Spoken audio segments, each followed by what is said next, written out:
Hello everybody, welcome back to Future Fiber. This is your host Jenny, and today we have another podcast episode. We are at podcast episode number 17. My mind is kind of all over the place today because I'm leaving for a trip to Montreal like tomorrow. So I haven't packed anything. We'll get through it. Let's talk about what I'm wearing. Well, you see the shirt first, and you can't see this at all because it's black, but this is the square neck camisole by Garnock Slicked. I knit this up with Kinkle Cotton Socks 4-ply, I think is the name of the yarn. Yeah, I've been wearing it a lot, and I also have washed it a couple times. I put it in the machine, and I also washed it by hand a couple times, but I feel like there's no difference. The machine didn't particularly make this like super pilly or anything. Like it's black, so you can't really tell, but there's a little bit of fuzz and wear, but it's not to a point where I feel like it's really materially changed the overall look of the garment. So yeah, I would say it's a success in both aspects. And also I got a new wool wash detergent. I don't know, I know before in the past I've used Soak, like that brand, because like it's supposed to be non-rinse. You just like put your stuff in it and you kind of zhuzh it around, and then you take it out without rinsing it again. But then I have this thing where I feel like it's not going to be clean until I do another rinse of it, so I rinse it out anyways. So I feel like it's probably like I don't need anything that's like, you know, no rinse anymore. I think I'm okay with just like regular detergents. But that was a long-winded way of me saying that I got a new detergent wool wash because I used up all of the Soak bottle, and I didn't really love the scent. It was like pineapple something, and I was like, ugh, I don't think I like pineapple scent. So this time I got the Laundress wool cashmere wash, I think is what it's called. And it comes in a bigger bottle. It's like this, and it's like $25, which is like kind of expensive. But I feel like all of these wool wash things are super expensive. So I was like, you know what? Whatever. I've been targeted by their branding a little bit, even though it's just like plastic bottle. But they do sell refills, I believe. So that's something to look into. But anyways, the scent is like cedar, I think.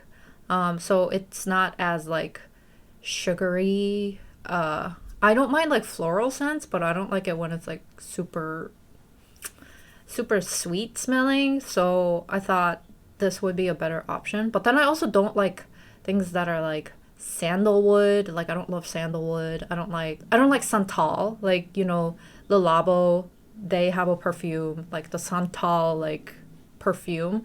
I think because I've been around New York so much that's like for a while, that's all anybody wore. And so anytime I passed by like a girly that was like relatively dressed well, she would just smell like that. And I'm like, at this point, it's like too much. I am sick of this smell. So I also don't like santal. This is like, I'm going on a rant here, but I'm not even that big of a scent person. Like, I think that's why I'm so like, ugh. I'm like picky of a scent, or like sensitive to it, because I don't like it when people smell like that. Like I also don't love it. I don't wear perfume. And like I'm like very selective about deodorant as well, because I'm like, ooh, I don't want to. So anyway, that was a long way of saying that the laundress, if you like kind of more like neutrally smelling things, I feel like it's probably good. It doesn't smell overly like woody, honestly. Like once I put it in the water and then like wash it and take the garment out, it smells just vaguely, faintly of it. So I feel like it's good. But let's start with the finished object. I wrapped up, well, the Florencia knit along wrapped up like a week or two ago now. I don't know, passage of time, man. It's September is flying by. I didn't make the deadline of the knit along, but that was kind of to be expected because I started a little later. So, but it's good to know that I could have finished this if I had started on time. So I have a decent gauge of like how long projects like this would take me now. I posted this on Instagram, and somebody told me that this looks like the Adidas logo, just like, and now I can't get it out of my head. It's like, I get it. Yeah, someone else has also said pizza, and I'm like, I got you, but I feel like it's really cute. It turned out really well. What did I say about it last time? I think where I left off was like I was like about here, and I was like still working on the yoke, and then I had yet to decide what I wanted to do for the neck, bind off, and then the sleeves and the bottom. So I had put the bottom stitches on rest. The neckline, I for the trim I decided to go with picot.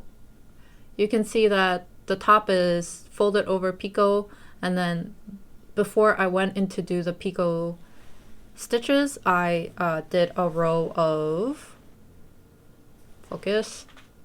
I did a row of pearl stitches, so that it kind of gives that like stitch line ish looking delineation. So I think that turned out pretty good. I like the picot edge. I did have to insert elastic on the around the neck to kind of like cinch in the picot because it was kind of like flaring out this way and standing up like this, and I wasn't a super fan of that. But once I put in the elastic, it definitely like fixed itself. So I think that looks really good. I tried to also put in some short rows in the back. I think I should have done it more gradually and wider, and then have more depth so that there's more height difference between the back and the front, because it is doing its thing, but it's not. You see how it's kind of like popping up a little bit in the center, so it's doing its thing but not enough. So from the back you can tell, if I turn it around, how I did short rows for about this much more than the front. So it's helping in not like choking me but I think I could have done a little bit more. I could have gone a little bit more drastic with it. When you put it on, you can't tell, because you can't tell like that there's no pattern in the back, because, well, first of all, I can't see the back, but I just don't think it's that noticeable. So if you're thinking of knitting this pattern, I would definitely recommend putting in short rows in the back, so that you have more of a you have more freedom up here. And I feel like the choking thing would also be less of a problem if you just did the ribbing that the pattern tells you to do, the 1x1 ribbing, because that'll have more like, stretchiness, and I think it'll also like open up the neckline a little bit more, because like what it's doing right now with this is that because I folded down the edge and then sewed it, it's got that sewn edge that's not as elastic. So when I get it over my head, I just have to like, I have to take off my glasses, and then I have to take off my hair clip and just go. But I think overall in the longer run, it'll be better because it'll keep the neckline the same. So that's that on that. I like the fabric that this makes. I think it's really drapey and breezy. Like this is breezy because I like the eyelets like let all the wind through. So the part of the reason why I didn't choose 100% wool for this was because I don't love wearing 100% wool in the summer. So this is Knitting for Olive cotton merino in soft blue, and which was gifted to me by Unit Toronto. So they sent the yarn over for me knitting and participating in the knit along. But yeah, I mean, I think it was the right choice still to use Knitting for Olive cotton merino, but it is very breezy. So this is definitely a summer garment. I don't think I would be wanting to wear this in like winter, like how some tees you can wear through the winter as like something you wear underneath like a sweater or something. I don't know if I would do that necessarily in the winter. And then because of the eyelets, you have to kind of be careful about what you wear underneath your shirt, because it will show through. Like if you have like a bright pink bra and then you wear it with this, I mean, if you're into that, like whatever, right? But just I like didn't consider that in when I was knitting this. So I usually wear like a nude toned bra or like black, so that it's like contrasty and whatever. But I don't really care if people see my bra. Like it's not like I'm naked. Like I'm wearing undergarments because society tells me to wear undergarments. Do what you want. Life is short. I think The length turned out a little short. I mean, the original is cropped as well, but then this is more cropped than the original because, like, the bottom hem is in the original, it's about like yay long, like what is that, 2 inches? But this is not 2 inches, right? So it's a little bit shorter, but it's actually a really good length for wearing with like high waisted skirts and then like over dresses and stuff. So I think that's fine. And this is not particularly more cropped than some of the more other shirts that I've made with knitting. So I don't think this is a big problem. This is fine. I am pleased with it. So that's a Florencia. I don't know if this color blue looks the best against my skin tone. I don't think it's fine. I don't think it's bad. But I think I look better in like more punchier blues and like super pastel. So that's that. But I don't mind it. And I have a full ball and then like a little bit, like half or third of it left of cotton merino, so I'm not sure what to do with it.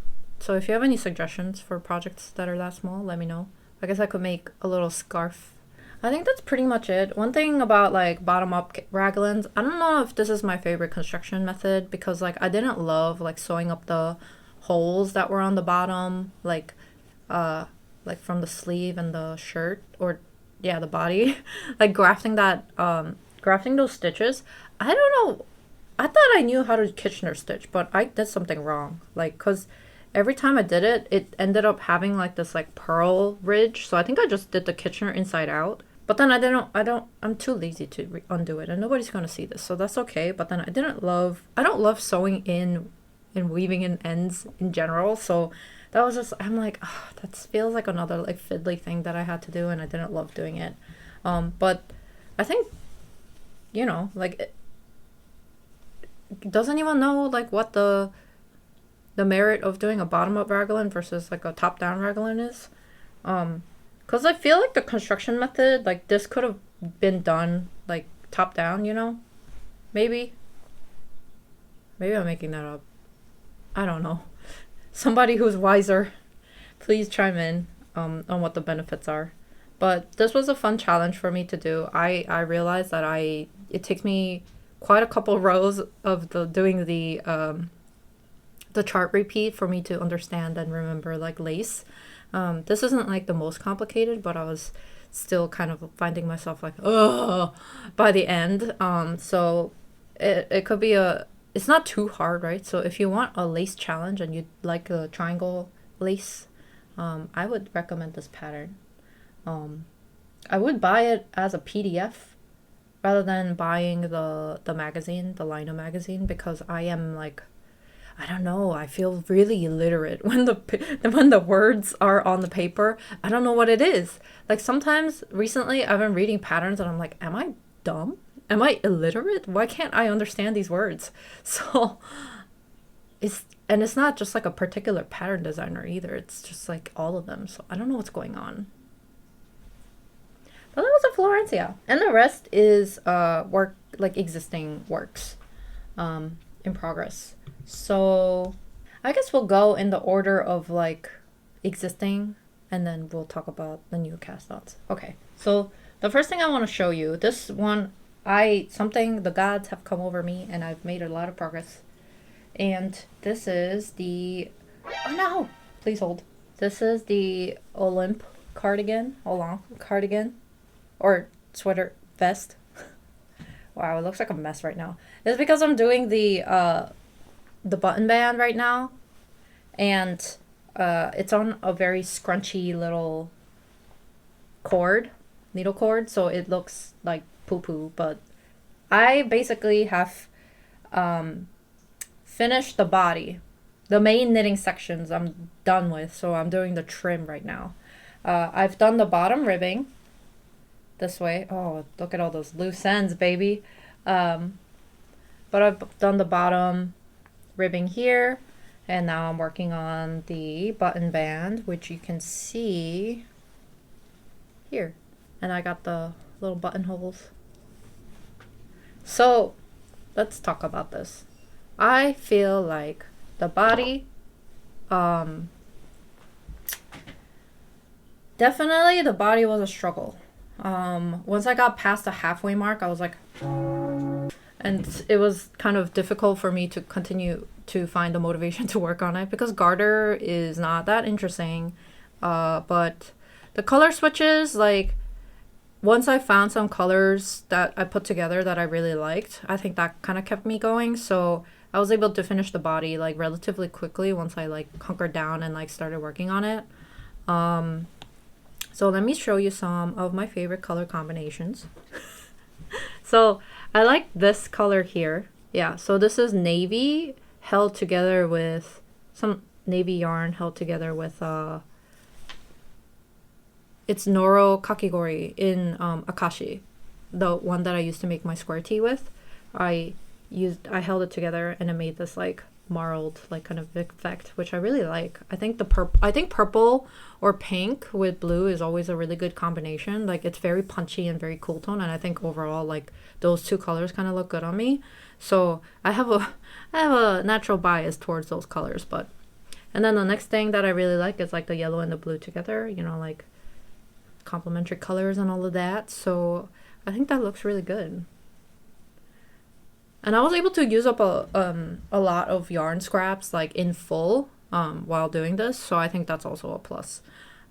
Because I still have a lot of yarn scraps. You're actually sitting in a yarn scrap box right now because I heard that if you put your mic like over a dog bed or like fabric that absorbs like sound, your audio quality is better. So we're testing that out right now, but you're sitting in that right now. So yeah, those color combinations made things go a little bit more smoother. And then I grafted the top here, shoulders. I should have watched the grafting garter video before I was seaming up my Copycat MiuMiu cardigan, because yeah, I did a really terrible job with that one. But anyways, life goes on. I think it looks good. What else? The trim, I am going to be working with, like I put a navy stripe in here, kind of like, so that it kind of, I like having like that one navy stripe because it looks like a school, like classic sweater or something, you know? So I feel like it gives that academic vibe. So I'm gonna do that for the bottom ribbing as well as the ribbing on the sleeve armholes. So that'll be good. And then I'm working on the button band right now, but the button band is double knit and I forgot about that. So I was like, oh my god, I'm almost done. The button band's gonna take no time at all, but it's going to take the double the amount of time that I thought it was going to take because it's double knitting. I mean, it's fine because like double knitting always looks good. I just like the process of me doing it is a drag, and I'm like, now I've gotten kind of used to like the finer finishing details, you know, of knitwear, that I feel like it. I know that if I don't do the more like cumbersome option, I'm not gonna like it at the end. I'm not gonna, you know, like if I don't do a sewn bind off, or if I don't do like a tubular bind off, or if I don't do a tubular cast on or anything like that, I just know I'm not gonna love it. So now I just do it. I just suck it up and do it, even if it takes longer, because it'll take longer for me to like fix it later. So that's my process so far. Yeah, so just chugging along on that, but I've made pretty decent progress. So like next time I will definitely have this done. And I have to think about how I want to style this, because it turned out a little bit longer than I expected it to be. Like my bottom ribbing edge is shorter for that reason, because I didn't want the garment to be so long. And I think the original also wants you to do the bottom, or the ribbed edges in twisted rib, and I was like, oh, I'm not doing twisted rib. I don't know, like I get that twisted rib looks neater and stuff, but it's just like I hate doing twisted rib. I hate doing twisted stitches, and it, like, for me the result is like never truly worth my pain. So that's one thing that I usually tend to omit, but you should do the twisted rib if you knit this. Like, that's part of it. So you should do it. I'm just not gonna do it, but you shouldn't follow what I'm saying. You should do as I say, not as I do. Yeah? Okay. Cool. So, yeah, just chugging along. Almost done. I think that's pretty much it. It turned out a little bit smaller this way too. Like, I thought it would be wider. I made a medium, but maybe I should have done a large. I don't know. But maybe it has something to do with like the way that I've blocked this too, because I did a midway block once I finished the body before I picked up for the button band and the bottom ribbing and things like that. So I just like kind of, you know, I didn't do a very good job of blocking it out. So maybe that'll be different once I actually wash it and block it well. Part of the reason why I blocked it is because one of the fibers that I used, one of the yarns that I used, it came from Color Mart, and it's like, it was in one of those like mystery skein things that I bought a while ago. Like, you know, you can buy like in bulk, like leftover yarn. It's like, oh, you'll get 300 grams of X and 300 grams of Y. So it's like a mystery box. I got one of those, and I got this yarn, but it's so stinky. It smells like, I think it's the spinning oil. It's just like really old and like really embedded into the fiber. So I had to like wash it with Dawn, like, to get the smell out, and it still kind of stinks like that. So that yarn, I haven't had this problem with like a lot of their other yarns. It was just that one. So that's kind of a bummer that this smells like spinning or like old like grease, which is not fun. But it's fine. It's only that one thing. So okay, cool. The next thing is, I guess we'll talk about the MiuMiu Copycat Cardigan. So I don't have a lot of updates. I actually put this picture, the latest update of this picture, in the thumbnail for last week's video because I forgot that that wasn't where I was when I actually edited the video and the thumbnail. But anyways, so the update is that I finished the collar and I did the eyelet edge. And the eyelet edge is the same pattern as the body eyelet edge. You know, it's just like the yarn over and the knit together, or like slip knit or whatever. But I was looking at the original picture, and I was trying to figure out what they did to this like edge. You see how it kind of almost looks like rib? I was trying to figure out what they did in the original, because I was like, is that picot, or is that like, how did they bind off so that it looks like that? I chose to go with because it looked like a rib to me, so my route was I did a row of knit purl, knit one, purl one ribbing, and then I bound off with a sewn bind off, but like kind of loose. So that's why it looks like the rib stitches kind of like wrap around. So that was like the method that I chose. I don't know if that's correct. I know a couple of other people have kind of like winked it, and I'm not really sure. They didn't go into details on like what method they chose. So that was what I did, but I'm not sure if that's correct. But it doesn't matter because this is how I'm going to keep it. Yeah, so now I still need to work on the sleeves. I watched some videos about other people having done it, and then they also seem to have like knit the sleeves bottom up, but one person in particular, she kind of did the sleeve cap first. She did provisional cast on for the sleeve, and then she did the sleeve cap first, and then like undid the provisional cast on, and then started doing from the end of the sleeve cap to the bottom of the sleeve. So I think I'm going to do that probably, pretty much, but I don't know how much work I'll get on this in the next couple of weeks, because I'm going on a trip and I'm not going to be taking that project. So there's that. Last quick thing, I guess.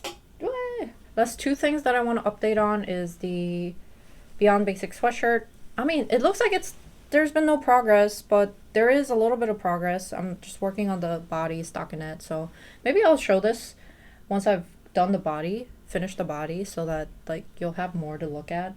But I'm really liking how it's turning out, and you know, like I want to see, I might do a midway block just to see how it's going to, the size will expand or whatever, because I think the fabric will really kind of open up and drape a lot once I put it in the water. So I'm excited to see how that turns out.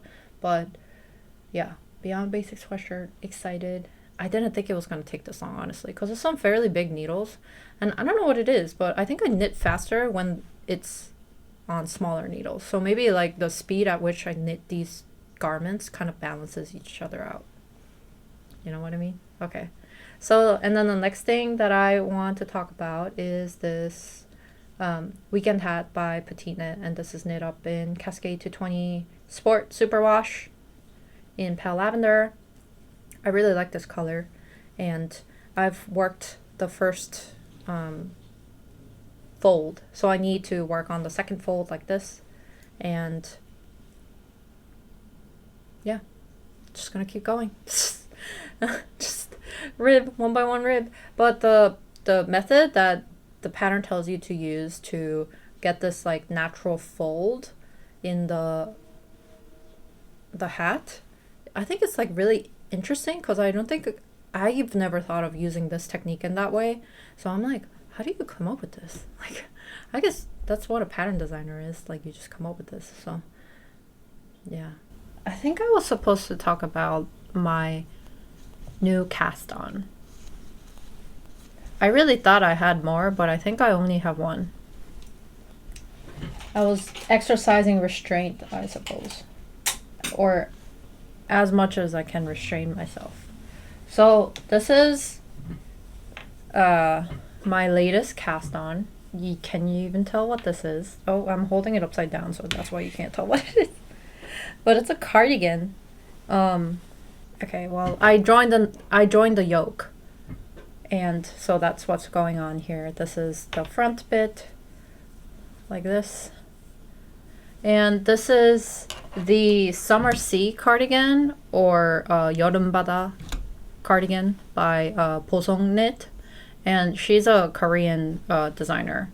And I think this pattern is available in English on Ravelry, but I just bought the Korean version, so I don't actually know. And this is knit up with Noro Midai. I don't actually know the color number. I think it might be 06. This colorway I showed off before in one of my previous podcast episodes, and I think I was talking about what I wanted to knit with it, and I decided on a cardigan. I decided on this pattern. So I think the main features of this cardigan are that it's really loose. The gauge is very open. The original uses like, let me just pull it up. The original uses a Korean yarn that's fingering weight, but I believe it's like cotton based. So yeah, so there's two options. Both are like fingering weight, but then you're supposed to knit them on like 5.5 millimeter needles, and it turns out to be this like really open, almost net like gauge, open gauge. So you can like kind of put it on when like it's slightly chilly. So it's like a summer cardigan that you wear by the ocean when it's like at night and kind of breezy. So that's like the whole vibe of it. Yeah, I don't know. I'm like working on it, and it's been going really fast because of the open gauge. And this is not to gauge, because the original yarn is not fingering weight. I believe it's like DK. So yeah, I'm knitting it on. Oh, the number's all rubbed off. US 10, which is I believe is 6 millimeter. But that's the thing about these like Knit Pro like wooden ones. All the numbers just like rub off the main needle, which is kind of a bummer when you're trying to use them and find the appropriate size. But anyways, this is besides the point. Yeah, I think I just like how airy this cardigan looks, how oversized it is. And I'm looking at the pattern, and the pattern is definitely, it says it's for a like beginners, it's beginner friendly, and I think that's true because the construction is like pretty simple. Although it does have short rows, so it's not just like 4 boxes or anything. So I think it's, I probably could have like just knit something freehand that was like similar to this, but I like the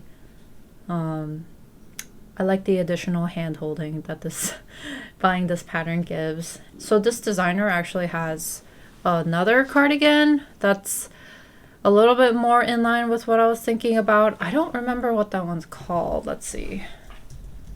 But I was originally gonna knit that one over this Summer Sea Cardigan. Oh, that one's called Summer Night Cardigan. So that one is a little bit different because it's got the split hem on the bottom, and the button band is different. This one, the button band you knit as you knit the rest of the garment, but that one you knit and you pick up and knit the button band as a double knitting.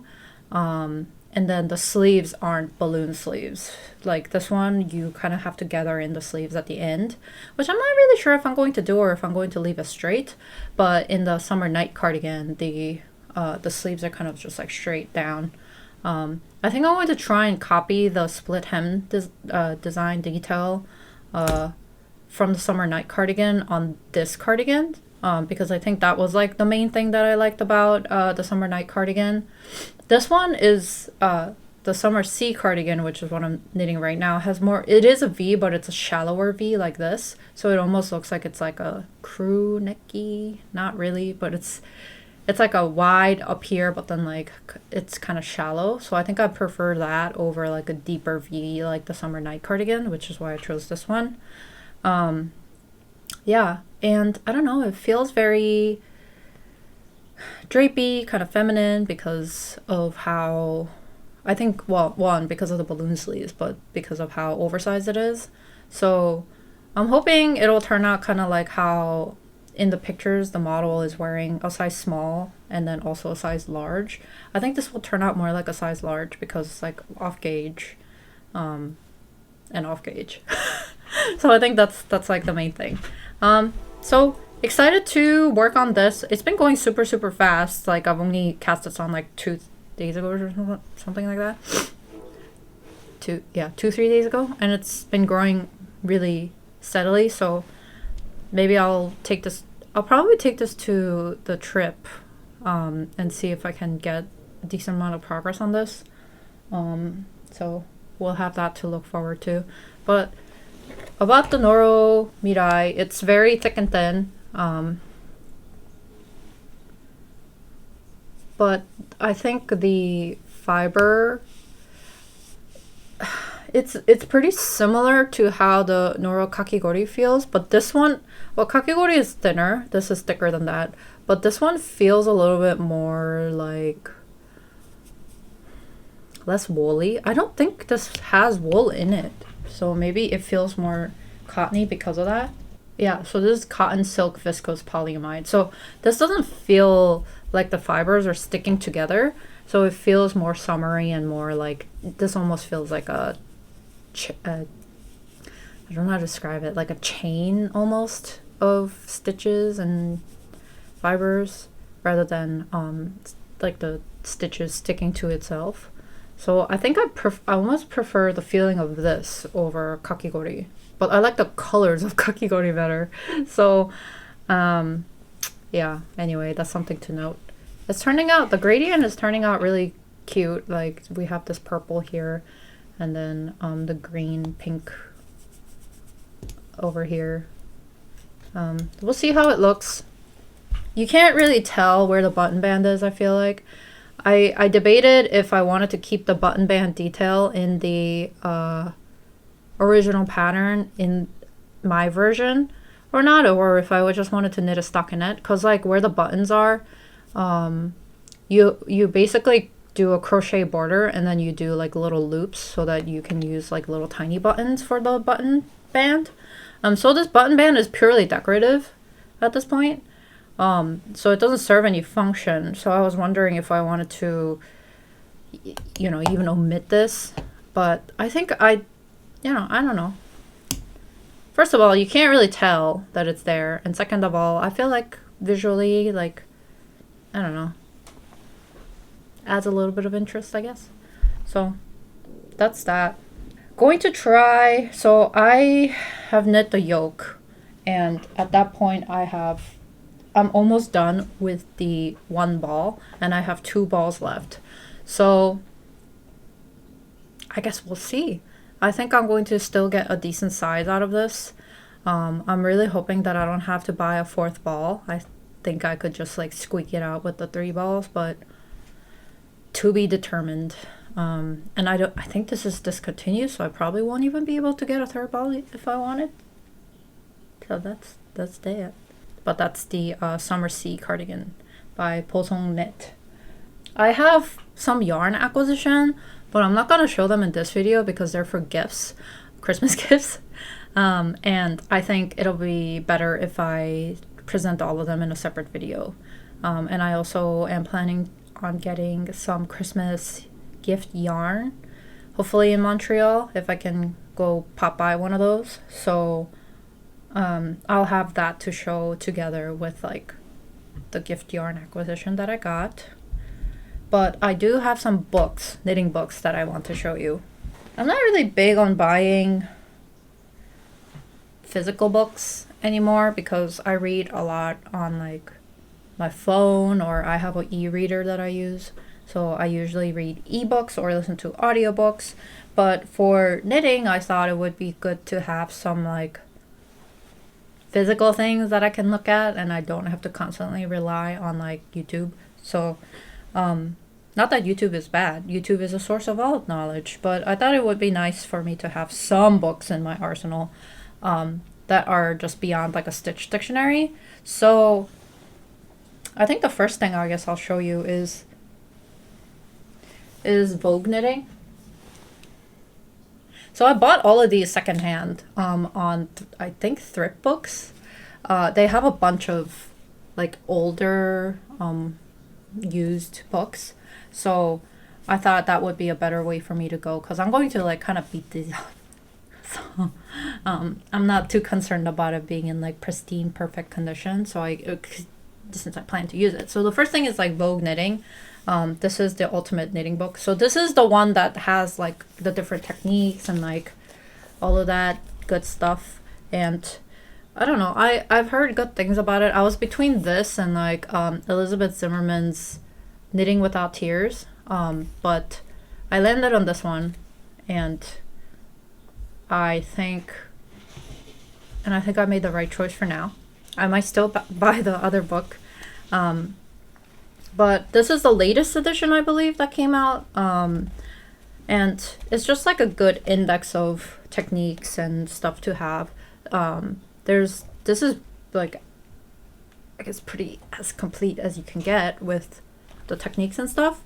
And I'm interested in reading through like parts of it. This is not something that I'm going to read cover to cover, right? Like this is like a reference book for me to have. So yeah, exciting. And I think it'll help if I eventually start to kind of like want to design anything. I think it'll be helpful in that way. So I bought this, and I got it for like a good percentage off retail. So if you don't mind having like a crustier book, I would suggest buying secondhand. The next one is, I really started with this one because like, and then I got the Vogue knitting on top of it, because this is a hand knit romance by Jenny Atkinson. And this is, I think it was published in like 2006 or something like that. It's one of the interweave books. Let me see if I can find the publishing date. No, I made that up. It was published in 2011. So anyway, I feel like the cover really doesn't do this book justice, because this is, no offense, but I think this is the worst pattern out of the book.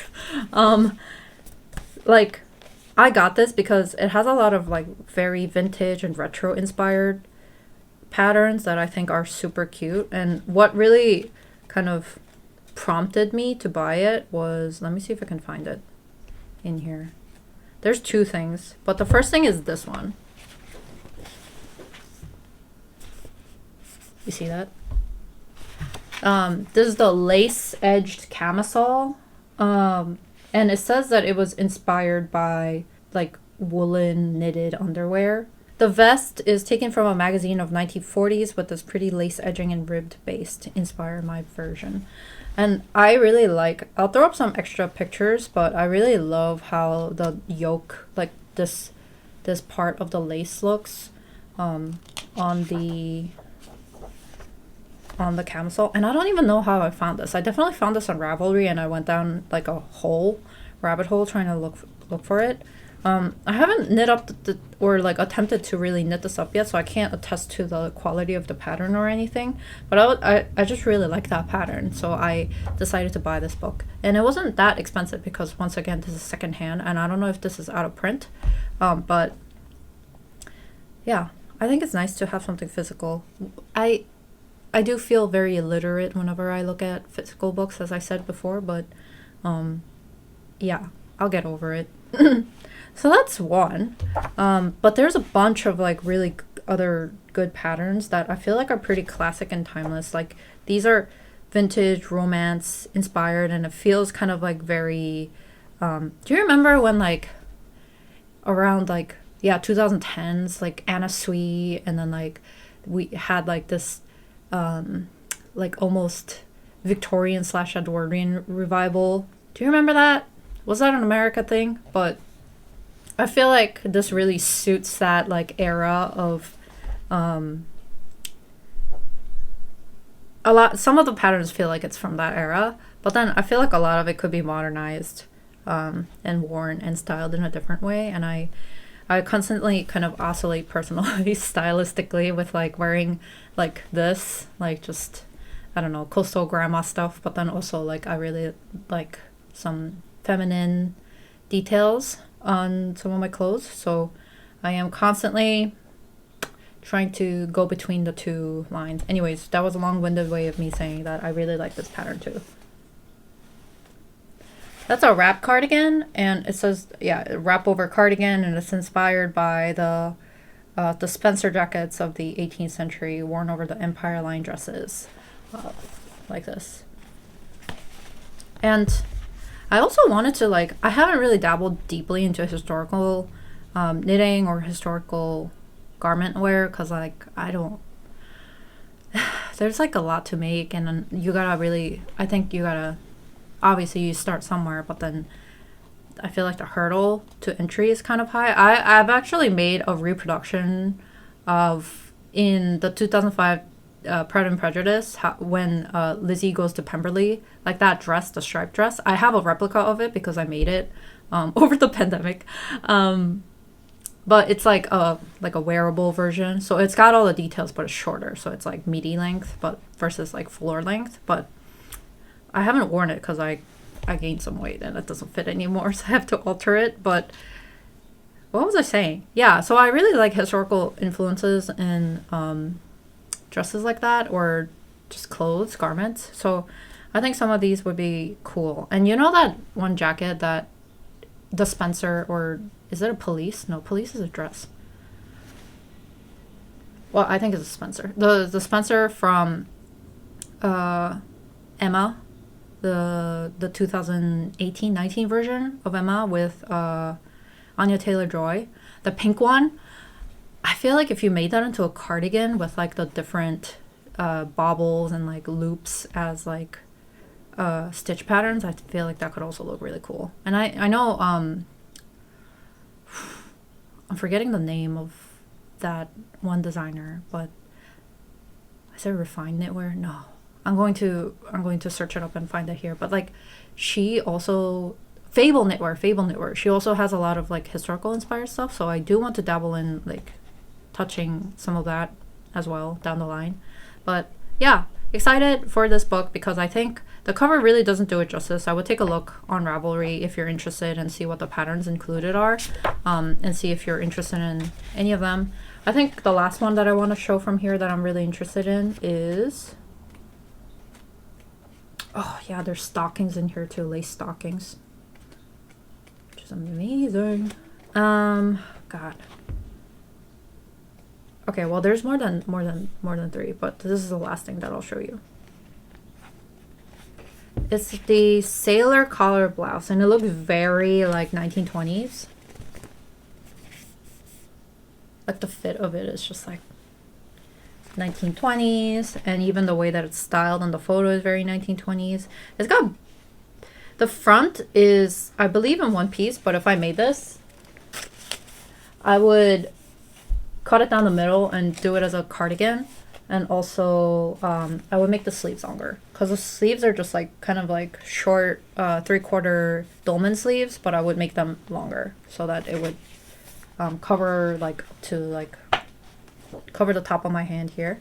So I think that's what I would do if I knit this up. But I really like the detail of the sailor collar in the back, so I'm kind of scared because this is knit up with like such fine yarn. That's the only drawback of this. Yeah. Oh, sorry, I meant Edwardian, not 1920s. But there's also 1920s things that looks like this. So, anyway. The next one is, I got this on a whim, but you know how the last video was about Aran cardigans? I got this because I was like, maybe it'll help me choose a pattern. But there is nothing in here that I feel like would fit that particular use. But there are some like more kind of classic-ish looking patterns in here that I would be interested in knitting up. But some of it is like very like 90s, 80s, so I would have to kind of like just take parts of it and apply it, you know? Let's see. I think I really like this one. Yeah.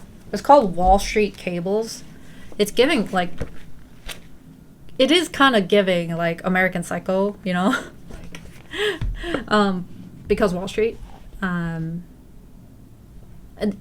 they still do kind of dress like this, except they've replaced all of the vests with like Patagonia vests.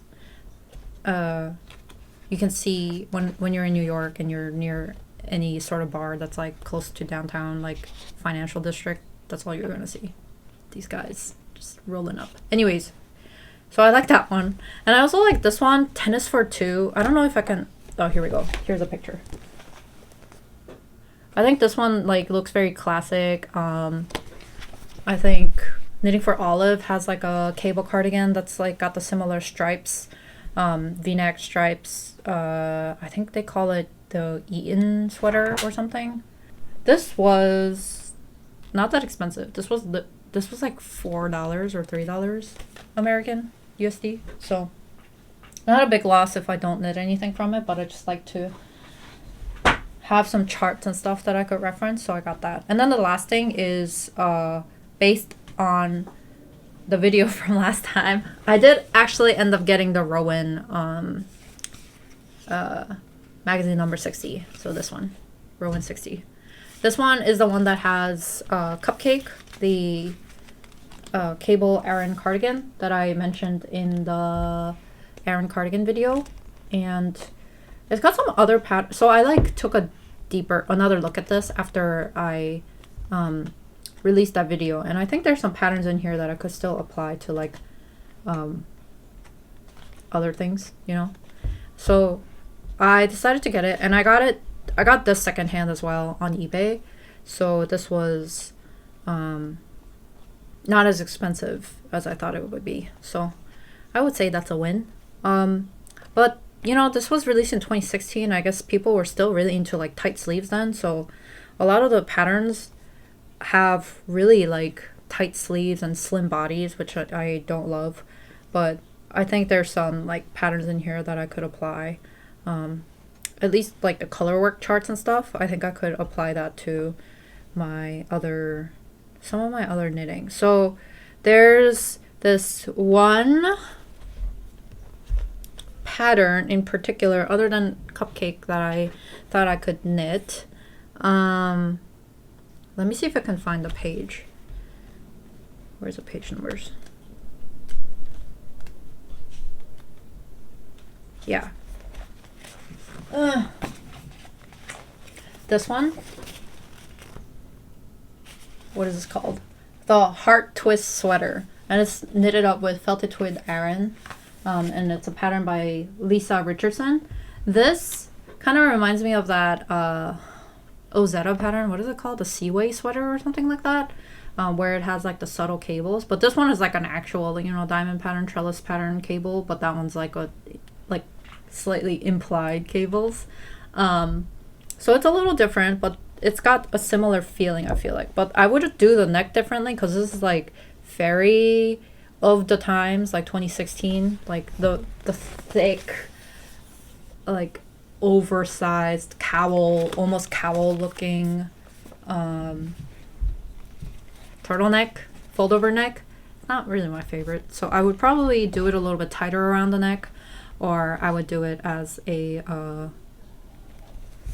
just like a fold over like crew neck kind of thing. And then I would knit it a little shorter. I don't love it when like sweaters like cover my butt like that. But it's like the fit is slim overall, so I would have to adjust that as well. But I think that could be something good. And I didn't realize that this was like a special edition of Rowan. So it's got a lot of articles in here from like Rowan over the years. So I thought that was interesting as well. But there's some other sweater, like cable sweater patterns that I feel like are good in here. This hat is so funny to me because it's so like 2016. Like 2016, 2014, like these like super huge like slouchy hats. They're so like autumn of 2016. So I thought it was funny to look back at like what was trending back then. Oh, and this is like the last thing from this pattern that this book that I'm kind of interested in knitting up.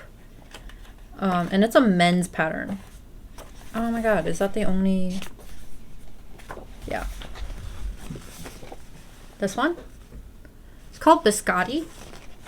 But I think I would... Let's see. I wouldn't do it in this colorway. Like, this is too much. But I think something lower contrast, like a dark gray and a lighter gray, I think could look really good. Or like two different blues, maybe. I think the color choice is a little bit dated. But I think this would look good as a men's, you know, like it is designed like a men's sweater or a women's sweater too. I think I would wear this over my boyfriend. So even if I knit like something, it's like not gonna be a complete waste. I think it's gonna be good to have. A lot of people actually reached out to me after the Aran cardigan video went live, and they were like, oh, like I have this, I would like to send it to you, which I really appreciate. Just the timing was bad because I like bought it like right before the video went up, and everyone was like, oh, I have this, do you want it? I'm like, oh, I already bought it. So that's a lesson to myself. But I don't regret it. I think it's going to be good. This doesn't mean that I still haven't decided if I wanted to knit cupcake or a different pattern. But I really like that pattern, so I think even if I don't knit it with the yarn that I have, I'm going to knit it with... I'm going to use something else, you know, to knit that pattern. So I think it was good to have, regardless. And I do actually have an acquisition that is yarn.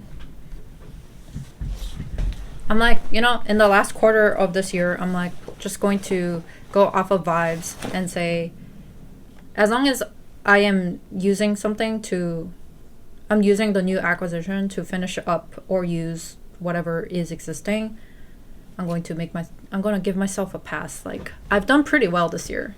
So, yeah. Anyways, that's just me setting up the preamble. But I went to Knitty City precisely for this purpose of finding a yarn to hold with the Debbie Bliss Cash Merino Aran, because I got some good insight or suggestions or feedback from people in the comments in the last video where they said, since I said I was like, oh, maybe I'll hold it with mohair or shori, they said that's probably not like the best idea because like for cable patterns like that, you wanted to have definition. And if you have mohair or suri, it's not gonna like give it the definition you want necessarily. I was like, okay, that makes sense. And also like because this yarn is kind of like known to be kind of felty, and it's soft, but then it gets pilly pretty often. So someone suggested that I hold it with something a little bit more rustic or something that's wool so that it has more structure to it. And I was like, that's a great idea.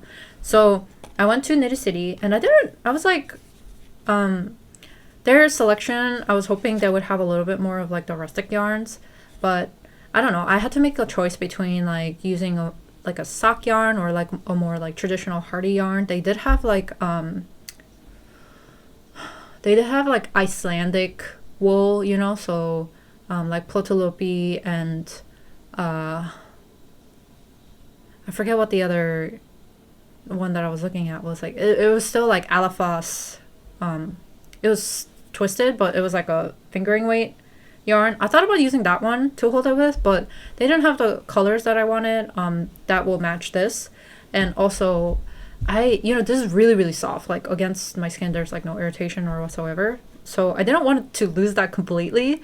So I made a compromise and got this. This is, I feel like, still like too soft maybe, but it still seemed like it had that rustic quality, and I didn't want like anything superwash. So that's why I ended up with this.